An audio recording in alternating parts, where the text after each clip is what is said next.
Welcome to the deep dive. Today we're taking a closer look at a really recent and frankly profoundly tragic incident, a lightning strike at a golf course. Our goal here isn't just to cover the news, but to really examine the intricate details, understand the immediate human response, and think about what it means for safety protocols.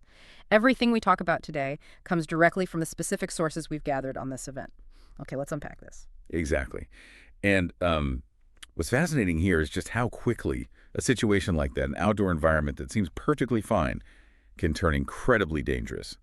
This specific event really sheds light on the rapid onset of these kinds of perils, and it just underscores how important it is to not just understand, but actually implement really robust safety measures.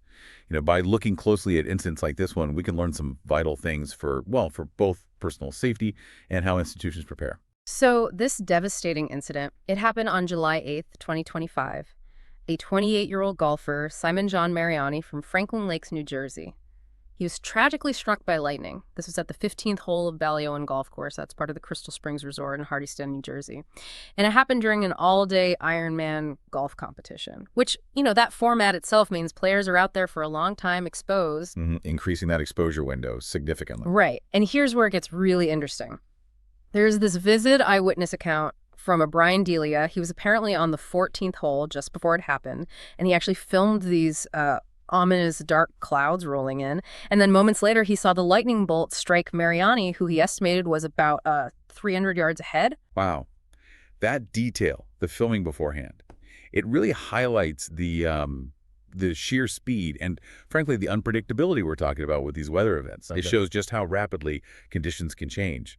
The sources say the strike occurred rapidly amid unstable weather. So, and it's also confirmed that, thankfully but tragically, Simon Mariani was the only golfer injured in this particular strike. The response right there on the course, it was incredibly swift. Simon Mariani's own father was there, along with other golfers, and there was even an off-duty firefighter present who jumped in. They immediately started CPR. Then he was airlifted by medevac, a medical helicopter, to Cooperman Barnabas Hospital, which, as I understand it, is crucial for lightning strikes because of the potential heart and neurological issues. Absolutely critical. That rapid, specialized transport can make all the difference. The impact on the body's electrical systems is instantaneous and severe.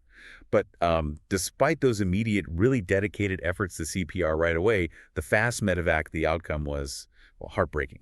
Simon succumbed to his injuries 6 days later. That was Monday, July 14th, 2025.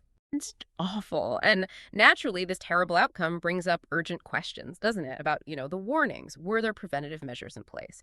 And this is where the sources we have show a really crucial point of disagreement. The eyewitness, Brian Delia, he was very explicit. He said that neither he nor anyone near him heard any kind of storm or lightning alarm before Mariani was hit. None at all. And what's more, Delia mentioned that course staff apparently only sounded horns after everyone was already heading back to the clubhouse. And importantly, after the emergency responders were already on the scene. And this raises an important question about the effectiveness, really, of warning systems in these kinds of dynamic outdoor places. Now, Crystal Springs Resort, they operate Ballyowen. They put out a counterstatement. They claim that their warning protocols were followed and that alarms were sounded when the storm, as they put it, developed suddenly. But the documentation, the sources we reviewed, they make it clear that the, quote, exact timing and adequacy of the alarm system remain under review. Yeah.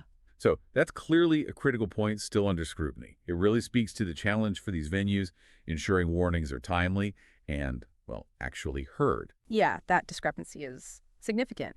And it's so important amidst all these details to remember the person at the center of this.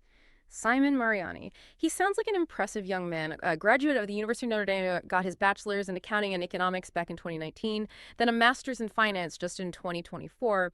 He was working as an associate at MTS Health Partners in New York City when this happened, but, his life was clearly much more than just his career.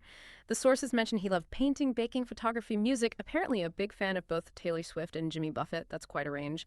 Loved being outdoors, obviously. And charmingly, sweet treats. It just paints a picture of a vibrant person.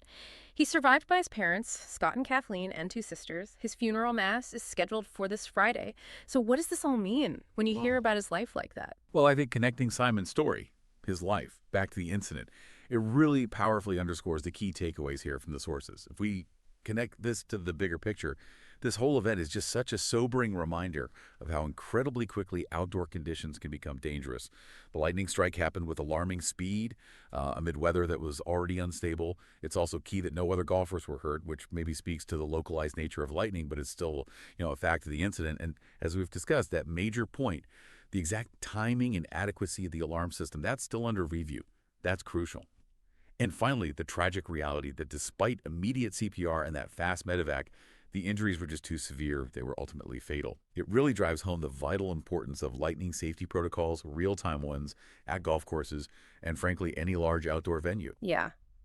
This deep dive has definitely laid bare just how profound and rapid the danger from unpredictable weather can be, especially in these big, open outdoor places. And it highlights that critical need for, well, both strong safety protocols from the venues themselves and also, of course, our own individual awareness when we're out there. Indeed. And, there's always more to learn from events like this, sadly. Yeah. It sort of prompts reflection beyond just the specifics here, doesn't it? Yeah. Maybe think about how do we keep balancing our desire for outdoor recreation, which is growing, with the safety challenges, especially if weather patterns are changing. And where does that line sit between personal responsibility and what institutions need to provide in terms of safety measures in these very dynamic environments? It's a conversation that, well, it needs to continue, urging us all to stay vigilant and adaptable, I think. That's a really powerful thought to end on. Thank you for joining us on this deep dive. We hope you, the listener, continue to stay curious and well